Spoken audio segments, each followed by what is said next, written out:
ఒక శాంతమైన అరణ్యంలో ఒక భారీ ఓక్ చెట్టు గర్వంగా నిలుచున్నది. దాని పక్కనే ఒక బలహీనంగా కనిపించే బాంబు మొక్క వంగ నిలిచి ఉంది. ఓక్ చెట్టు తరచు బాంబును హేళన చేస్తూ చెప్పేది, నీకు బలం లేదు, ఎంత మెల్లగా కనిపిస్తున్నావో చూడు. నన్ను చూడు, ఎంత బలంగా, కదలకుండా నిలిచున్నాను. బాంబూ ఏమీ అనలేదు. గాలిలో తేలికగా ఊగుతూ ఉండేది. ఒకరోజు భయంకరమైన తుఫాను అరణ్యంలోకి వచ్చింది. ఓక్ చెట్టు గాలిని తట్టుకునే ప్రయత్నం చేసింది. కాని ఆ తుఫాను చాలా బలంగా ఉంది.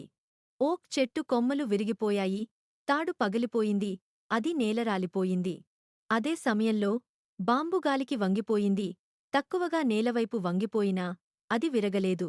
తుఫాను తర్వాత బాంబు మళ్ళీ నిమిరింది, ఏమాత్రం నష్టం లేకుండా నిలబడింది. దాని పక్కనే ఉన్న ఒక చిన్న మొలక బాంబుని అడిగింది, నువ్వు ఎలా బతికిపోయావు, కాని ఓక్ చెట్టు విరిగిపోయిందే?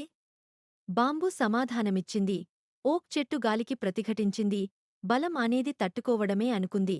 కాని నేను గాలిని అంగీకరించాను. సౌలభ్యం మరియు ధైర్యమే నిజమైన బలాలు.